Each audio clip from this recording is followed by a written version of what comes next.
Hey there. Welcome back. Thanks for joining me. As you can see, I'm back in the hospital.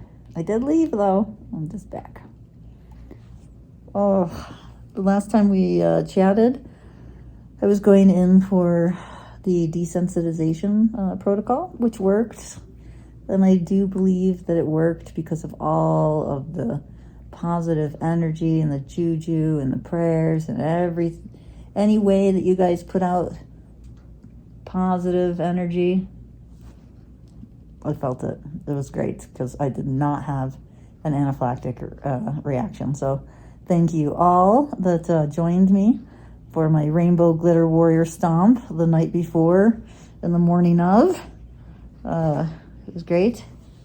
But yeah, unfortunately, I ended up, I'm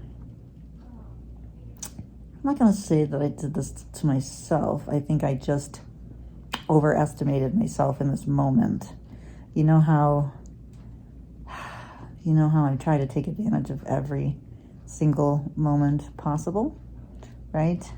So I do my chemo, and now instead of staying in the hospital for 5 days, now I just stay in the hospital for 24 hours, and then I move into pills. They're called Xloda. I will never be taking them again. Oh my God. So I discharged myself from the hospital on Wednesday. Everything was great.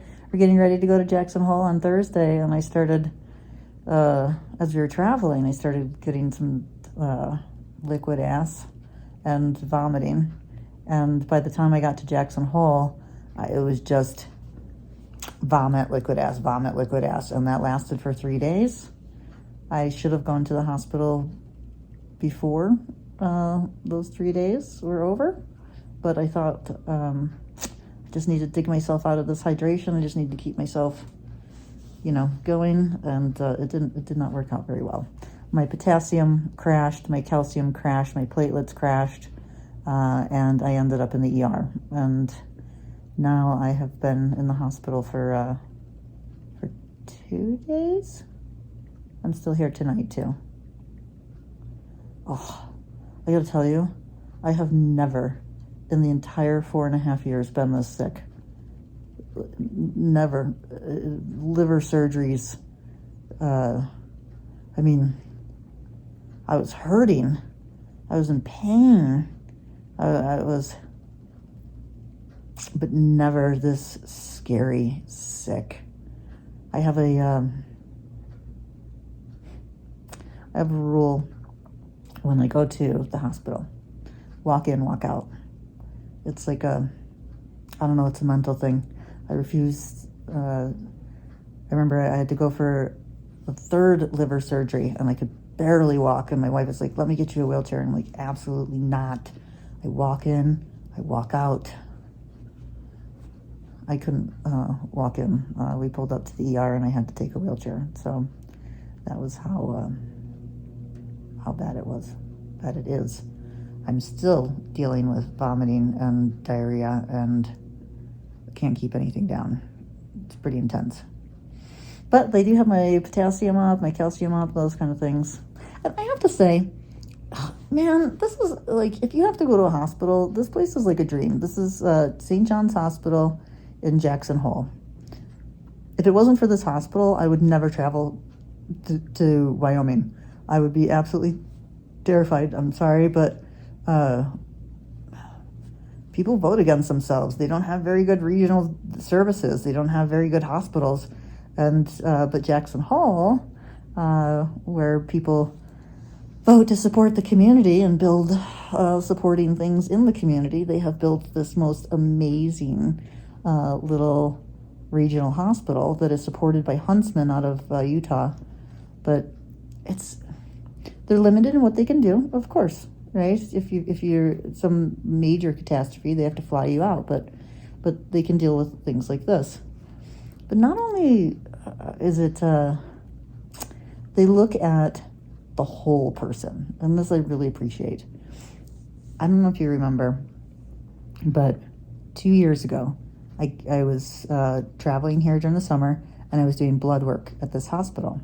on Fridays for my team to get ready to go back to Chicago and have my treatment. Well, one day I was sitting in the cancer center and this guy showed up on his bike. And he got off his bike and he locked it up and he walked into the cancer center and he had an infusion. And then he walked back out and got on his bike and rode away. And I was just like, what the fuck? That's insane, right? So that became my mission, which is why I have ridden my bike for blood work and various things, because it became a goal of mine. Well, that's the thing about this hospital and this community. It's really beautiful how they support each other. So there's like a local juicery here and they make fresh juices for the patients. There's a local bakery that makes, little tiny banana bread loaves and things like that. The food here is not hospital food, because there is something wrong in this country with the food that we feed people in the hospital. Let me tell you, it's amazing. And then they also, there's a lady that pushes a little cart around. She's got fresh juice and a newspaper. And then there's another woman that's doing touch therapy. So she comes in and is doing kind of like Reiki, right? Like, it's really amazing. And they were very thoughtful about, this guy, if you've ever been in the hospital, right? It beeps, beeps, beeps, beeps, drives you freaking insane. Well, they made it really soft. So the beep is super soft when it goes off. The decor of the place is soft and welcoming and warm. And it's just, if you have to be sick somewhere, I just love this, because I, as you know, believe in the whole approach. Oh, here it goes. See, listen. Wait. It's so soft. But yeah, look at that. In a city hospital, it has to be loud because they have to be able to hear it amongst the hundreds of people that they're serving. So, anyways, you know what? I got to take care of this. I got to call my nurse. I just wanted to let you know that I am okay, but I have definitely hit a very big bump in the road, and I'm trying to dig myself out of it. I'll be in touch soon.